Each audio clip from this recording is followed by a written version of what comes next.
Assalamualaikum warahmatullahi wabarakatuh. Hadirin yang saya hormati, Bapak Ibu dosen Universitas Terbuka dan semua rekan-rekan angkatan saya. Pertama-tama, marilah kita bersyukur terhadap kehadirat Tuhan Yang Maha Esa atas izin dan nikmatnya. Kita bisa menikmati video yang saya buat ini dan saya bisa membuat video ini dan mengkomplitkan video ini atas topik dasar COVID-19. Oke, untuk pengertian sendiri, COVID-19. Apa sih COVID-19 itu? Atau biasa orang yang disebut coronavirus. Apa sih coronavirus itu? COVID-19 atau yang bisa disebut coronavirus oleh pemerintah, oleh rakyat, oleh semua orang lah, itu adalah penyakit menular yang disebabkan oleh virus Severe Acute Respiratory Syndrome Coronavirus 2 atau SARS-CoV-2. Virus ini jika diperbesar melalui mikroskop mempunyai bentuk seperti bola yang ada duri-durinya, yang di dalamnya, dan para peneliti virus mengatakan di dalam duri-duri ini itu terdapat S protein, E protein, dan M protein yang masing-masing saling bekerja sama untuk menginfeksi jalur pernafasan manusia. Oke, untuk little backstory-nya, infeksi COVID-19 itu pertama kali ditemukan di negara Cina, di kota Wuhan, pada akhir Desember 2019. Pada saat itu, pihak otoritas Cina itu kayaknya menutupi terjadinya outbreak virus.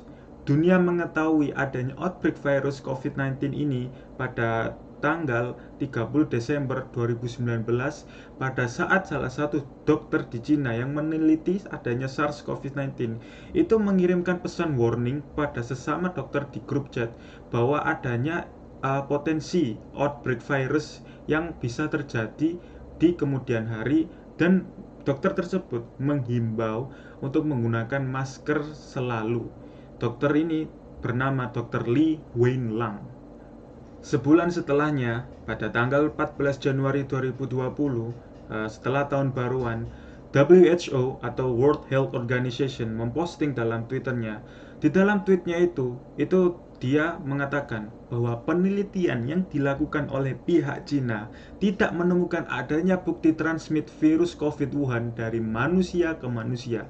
Hal ini cukup meredakan adanya kegelisahan dunia akan adanya potensi outbreak virus yang bisa membuat global recession. Pada saat Februari 2020, kasus COVID-19 melonjak tinggi yang ditemukan berbagai negara, yaitu negara sekitarnya seperti Jepang atau Taiwan dan sekitarnya Cina. Kasus ini pun semakin meroket tinggi, semakin bertambahnya hari, semakin bertambahnya bulan, semakin meroket tinggi dan mengakibatkan dunia lockdown. Hal tersebut membuat beberapa negara memperlakukan kebijakan lockdown untuk mencegah virus corona makin meluas. Di Indonesia sendiri, pemerintah menerapkan kebijakan PPKM, pemberlakuan pembatasan kegiatan masyarakat untuk menekan penyebaran virus ini. Lockdown total yang terjadi pada tahun 2020 ini itu menyebabkan tingkat pertumbuhan ekonomi dunia menurun. Indonesia sendiri pun juga terkena imbasnya. Yang karena itu pada tahun 2021 terjadi global recession besar-besaran.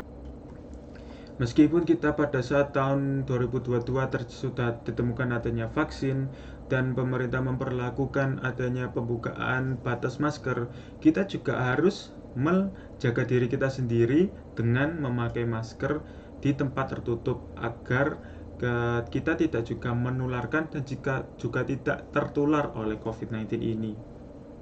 Demikianlah rangkuman COVID-19 yang dapat saya sampaikan. Selebihnya mohon maaf jika terjadi kesalahan. Assalamualaikum warahmatullahi wabarakatuh.